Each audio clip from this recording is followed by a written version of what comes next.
Assalamualaikum warahmatullahi wabarakatuh. Ketemu lagi dengan channel MJMP IPA.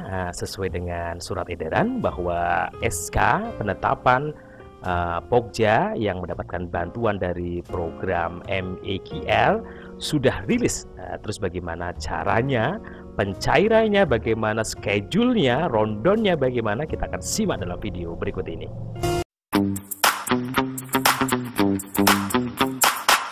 Sebelum kita bahas mengenai bagaimana alurnya dalam perencanaan dan seterusnya sampai dengan pelaporan, kita bahas dulu ada surat edaran dari Kementerian Agama Republik Indonesia. Bisa dilihat Bapak Ibu, langkah pertama adalah Bapak Ibu untuk bisa membuka akun KKGTK di aplikasi untuk mengisi fitur rencana kegiatan. Nanti kita akan bahas lebih lanjut. Kisaran nanti tanggal 18 Oktober sampai 17 Desember untuk rencana ini, dan ini sudah terkunci. Saya buktikan nanti bahwa untuk schedule atau jadwal dari program kita sudah dikunci, tidak boleh diubah-ubah, harus sesuai dengan edaran ini.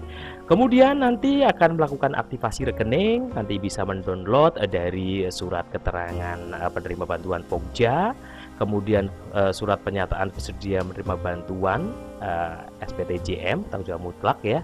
Ini bisa diunduh semuanya, dan kita nanti alur yang ketiga yaitu kita nanti akan pencairan nanti di bank terdekat khusus untuk selain Aceh yaitu BNI, untuk Aceh BSI, Bank Syariah Indonesia.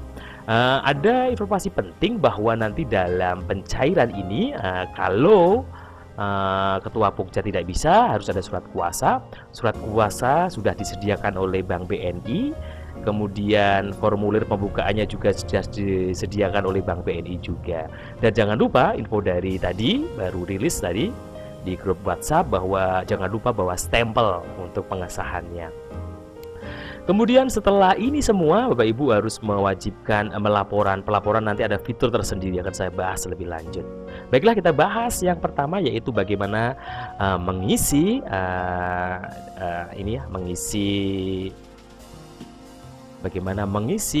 fitur rencana kegiatan aplikasi GTK. Kita simak. Tahap berikutnya adalah melakukan perencanaan. Artinya sebagaimana kita tahu dari pihak Pokja sebenarnya sudah melakukan perencanaan. Dua hal yang direncanakan yaitu perencanaan kegiatan dan perencanaan anggarannya, yaitu dalam bentuk RAB. Namun demikian ada perbedaan, ada pergeseran waktu karena ada tadi satu dan lain hal yang sudah dijelaskan Pak Makin tadi. Maka di sini step berikutnya adalah kita melakukan rescheduling atau penjadwalan ulang terkait dengan perencanaan subkegiatan. Jadi Pokja diharapkan karena sudah tidak valid lagi rencana yang sudah dimasukkan ke proposal sebelumnya, maka diharapkan data di-update lagi sesuai dengan kondisi terkini. Syaratnya, kalau tadi kita menunya di pengajuan proposal, untuk fitur update rencana kegiatan, itu di menu keempat di sini, ada rencana dan laporan kerja. Sebenarnya, setelah rencana ada lagi fitur-fitur yang lain terkait dengan pelaporan, yaitu pelaporan realisasi kegiatan, laporan keuangan, dan seterusnya. Tapi kita tutup dulu itu karena fase sekarang kita fokus saja ke rencana kegiatannya. Caranya, dari pihak Pokja, pilih menu keempat, yaitu rencana dan laporan kerja. Kemudian akan muncul data proposal yang kembali adalah statusnya yang sudah dapat bantuan. Jadi muncul di sini, kemudian klik tombol rencana kegiatan.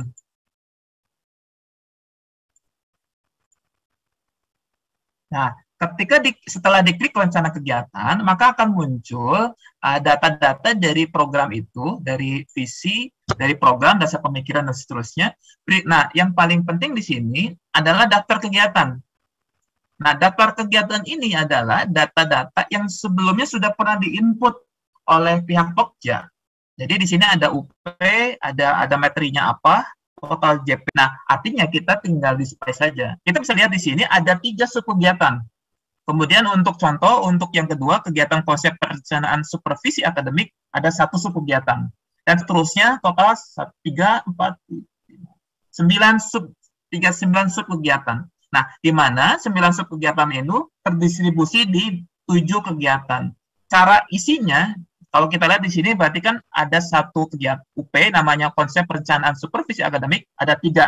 Nah, ini perlu didetailkan caranya. Klik tombol plus, kemudian di sini ada rencana subkegiatan.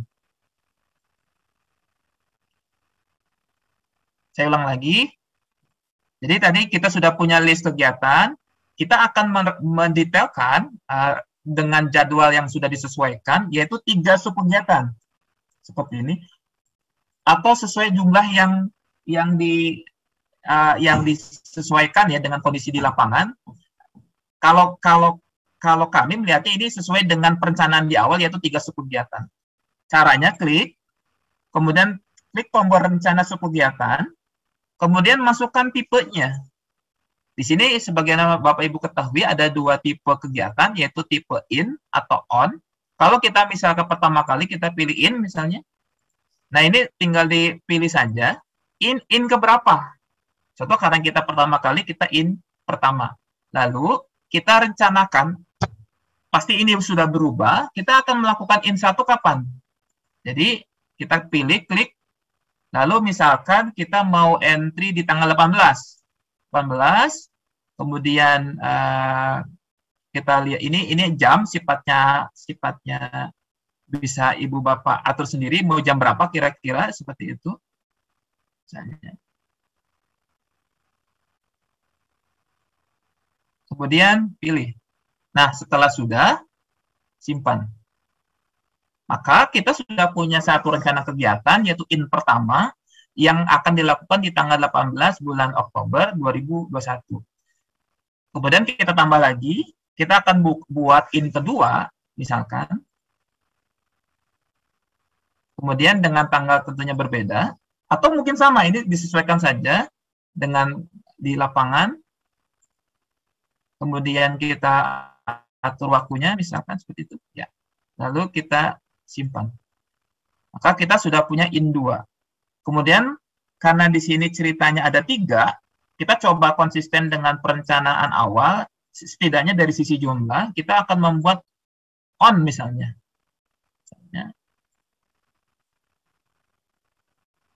Kita inputkan tanggal 1 mungkin, ya 1 November, kita atur waktunya mungkin jam 7, ya kita simpan.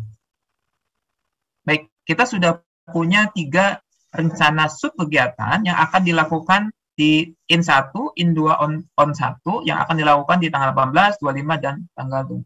Sekiranya ada yang kurang pas, misalnya salah tanggalnya, tinggal diedit saja, klik icon pensil ini akan muncul perbaikan datanya. Kita misalnya perbaikan dari sisi waktu, misalkan kita akan geser misalnya waktunya agak pagi. Dan kita atur, simpan. Nanti akan berubah dari sisi waktunya. Dan seterusnya, kalau memang ada yang mau diganti atau dihapus, tinggal klik tombol ini, akan muncul yakin, kita coba hapus, maka akan berhasil kita hapus. Nah, dan seterusnya, sesuai dengan jumlah subkegiatan yang diinginkan, yang direncanakan oleh pihak Pokja.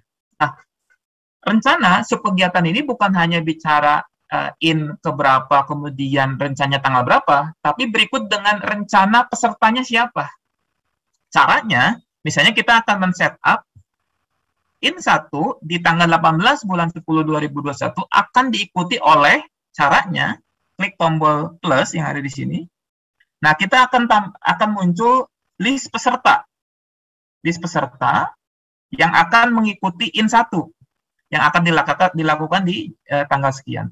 Caranya, klik tombol tambah peserta. Bapak Ibu akan punya 2 pilihan nanti pihak Pokja.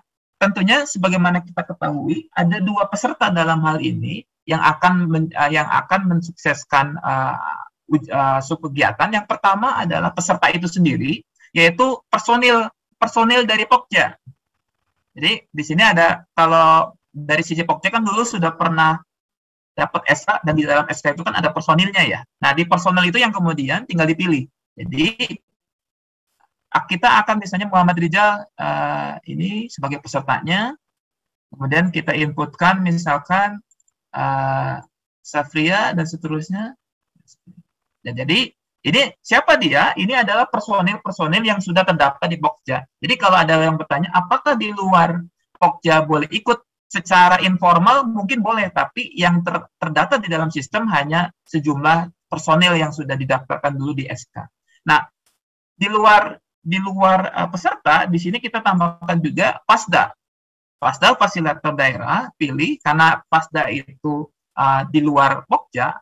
Ini terlepas Pasdanya itu ketua atau bagian dari Pokja sendiri, tapi kita anggap dia perannya di luar Pokja ya, di luar personil. Jadi Bapak Ibu sebagai Pokja nantinya tinggal ketik saja, misalnya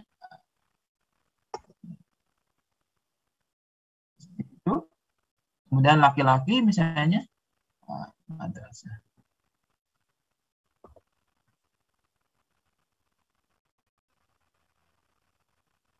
Nah, misalnya seperti ini kita simpan, sehingga kita akan punya data dalam hal ini peserta 2 dan Fasdanya 1. Dan tinggal dilengkapi saja seterusnya sampai dengan semua yang akan direncanakan hadir dihadirkan. Nah, Bapak Ibu sekalian yang dari Pokja nanti harus hati-hati karena bab ini yang kemudian dievaluasi nantinya. Artinya nanti ketika rencana ini sudah masuk ke dalam sistem, akan ada laporan realisasinya atau laporan kegiatannya yang nanti akan nanti meminta data. Apakah Muhammad Rizal ini hadir atau tidak? Apakah Safria Ningsih ini hadir atau tidak? Dan seterusnya. Jadi ini yang nanti menjadi dasar absensi ya pada saat nanti di pelaporan kegiatan. Jadi pastikan jangan ada yang terlewat di sisi personil, karena kan personil setahu saya harusnya hadir ya, karena personil Pokja ini yang kemudian akan mensukseskan kegiatan masing-masing. Kalau memang ada yang salah, tinggal diklik saja. Kalau ada yang tinggal diklik hapus ini, misalnya seperti itu, tinggal dihapus. Kemudian kalau memang ingin diubah, ya tinggal diedit saja, misalnya seperti ini, tinggal diedit seperti itu. Ya. Itu yang bisa saya sampaikan. Mungkin ada pertanyaan, silakan. Silakan Pak Makin.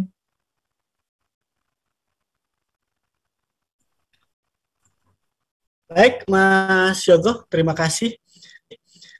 Jadi Bapak Ibu begitu ya, Bapak Ibu harus mengisi fitur ini supaya kita tahu bahwa Bapak Ibu akan menyelenggarakan kegiatan, dan fitur ini juga pegangan bagi tim monitoring kami, tim monitoring yang akan melakukan pengawasan terhadap kegiatan ini, baik dari GTK maupun dari tim independen, itu nanti akan datang mengobservasi pelatihan Bapak Ibu. Jadi jadwal ini penting menjadi pegangan kita, tim pimpinan GTK maupun tim yang akan monitoring secara independen. Mohon diisi secara akurat supaya pada saat kami datang memang betul-betul ada kegiatan, sehingga tidak menjadi temuan bagi kita seperti itu. Nah, yang kedua, Mas Yogo, nanti pada saat penjadwalan karena memang sudah definitif ya, jadi mungkin supaya tidak salah bagi kelompok kerja, kegiatannya memang mulai tanggal 18 ya. Oktober sampai 17 Desember. Jadi nanti kelompok kerja hanya bisa memilih itu, memilih rentang 18 Oktober sampai pada 17 Desember. Supaya memberikan kesempatan kepada kelompok kerja juga untuk membuat laporan seperti itu. Ini kita tidak bicara laporan sudah dikunci dulu. Pak, jadi tidak bisa menginput di luar tanggal tadi. Oke, baik. Selanjutnya kita akan membahas bagaimana cara pencairan rekening kita di bank. Berikut adalah hasil dari webinar kita supaya bisa disimak. Baik, maaf sebelum itu kita masuk ke menu pengajuan proposal dulu. Nah, menu pengajuan proposal ini bervariasi, ada yang masih sifatnya pengajuan, ada yang approval dan seterusnya. Nah, fokus kita adalah menu yang sudah disetujui, di-approve dan mendapatkan bantuan. Artinya proposal di sini adalah proposal Pokja yang mendapatkan bantuan. Tandanya untuk proposal yang menerima bantuan, di sini statusnya sudah bentuk lampiran. Ini artinya sudah dalam lampiran SK bantuan dan akan muncul QR code di depannya. Artinya proposal dari Pokja tersebut adalah proposal yang sudah di-approve dan sudah diputuskan masuk ke dalam SK lampiran bantuan. Kami pinjam dari Pokja KKM Indragiri Hilir. Ini contohnya adalah Pokja ini mengajukan proposal untuk World Bank pertama untuk bantuan 30 juta seperti itu. Setelah melalui proses panjang, evaluasi dan kemudian di-approval, akhirnya Pokja ini mendapatkan bantuan sebesar sekian rupiah, dalam hal 30 juta rupiah. Nah, step berikutnya setelah sudah dapat status lampiran ini, step berikutnya adalah mendownload 2 dokumen. Dokumen pertama adalah dokumen SPTJM Pokja dan dokumen yang kedua adalah dokumen bukti bantuan. Caranya, setelah login, kemudian pilih menu pengajuan proposal, kemudian klik tombol 2 ini, tinggal diklik saja. Kemudian diklik lagi bukti bantuannya, maka akan terdownload 2 dokumen PDF. Kalau Bapak Ibu buka di sini, maaf, ini saya harus share screen ya. Sudah muncul, Mas Yogo? Oh, sudah muncul? Sudah PDF-nya muncul. kelihatan ya? Baik. Nah, kalau kita lihat PDF-nya, di sini ada surat pernyataan bersedia menerima bantuan. Nanti sesuai dengan yang tertera di dokumen, Bapak Ibu yang sebagai Pokja nanti membuat melampirkan materai, kemudian ditandatangani. Itu dokumen pertama, yaitu dokumen pernyataan bersedia menerima bantuan dan tanggung jawab mutlak. Kemudian yang kedua adalah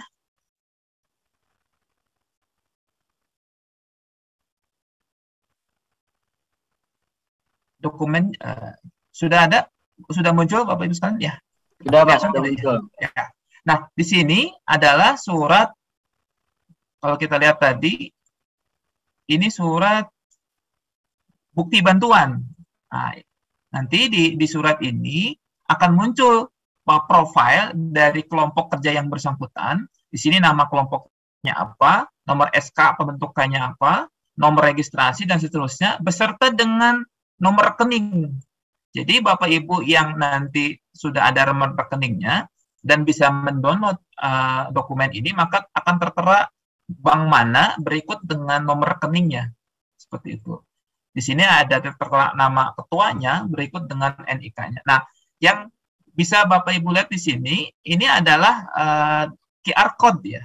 Ini QR code. Nah, QR code ini yang nantinya diperiksa oleh pihak bank. Nah, setelah Bapak Ibu dari Pokja itu mendownload ini, kemudian dicetak. Setelah dicetak, kemudian dibawa, dokumen ditandatangani, kemudian lalu diberi materai sesuai dengan ketentuan, lalu dibawa ke bank.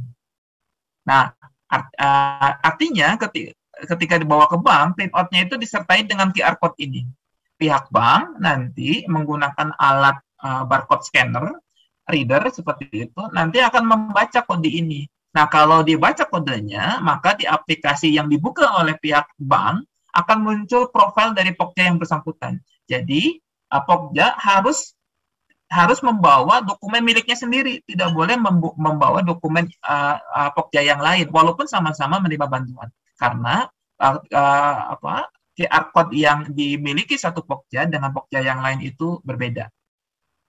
Itu sederhana, itu yang cukup, itu saja yang harus dilakukan oleh pihak Pokja. Saya ulang lagi, buka aplikasinya sebagai Pokja, kemudian mendownload 2 dokumen ini, yaitu SPTJM Pokja, kemudian download bukti bantuan. 2 dokumen ini kemudian dicetak, lalu ditandatangani, lalu kemudian tentunya tadi sesuai dengan yang tertera, disertai dengan materai. Lalu kemudian 2 dokumen yang sudah dicetak kemudian ditandatangani tadi dibawa oleh pihak Pokja perwakilannya, kemudian dibawa ke pihak bank yang ditunjuk di dokumen itu. Kalau kebetulan BNI misalnya atau bank yang lain, itu juga disesuaikan saja. Kemudian dibawa ke bank, nanti prosesnya selanjutnya di pihak bank. pastikan Pokja yang bersangkutan membawa hanya dokumen dia saja, karena akan diklarifikasi oleh pihak banknya apakah dokumen yang dibawa oleh pihak Pokja ini sama tidak, sesuai tidak dengan yang ada di sistem. Jadi kalau salah barcode-nya atau dokumen yang salah, maka yang tertera akan berbeda. Pokja yang datangnya A misalnya, karena dia menggunakan QR code atau dokumen dari B, yang munculnya nanti di sisi banknya adalah data B, sehingga khawatirnya itu akan mengganggu di proses pencairan. Itu yang pertama kaitannya dengan proses pencairan. Lanjut Pak Makin, atau kita buka pertanyaan dulu? Kita buka pertanyaan ya, 2 ya. Bapak Ibu, apakah sudah cukup bisa dipahami bahwa sebelum Bapak Ibu nanti mencairkan, itu harus mendownload 2 lampiran ini, 2 dokumen ini, yaitu SPTJM dan bukti bantuan yang berbarcode tadi. Ada pertanyaan sampai di sini? Atau kita lanjut? Iya, Bapak. Bertanya, Bapak. Ya, silakan. Terkait dengan ini ya, Pak ya? Ya, tadi yang SPTJM jelas, di sana ada materai 10.000 dan tanda tangan. Yang pertama yang ingin saya tanyakan, apakah itu harus berstempel? Karena Pokja tidak harus berstempel, itu yang pertama. Yang kedua, di lampiran yang kedua, yaitu bukti bantuan tadi, itu tidak ada tempat untuk tanda tangan dan materai. Apakah harus ditandatangani bermaterai? Terima kasih. Monggo Mas Yogo. Halo Mas Yogo. Ya Pak. Ya.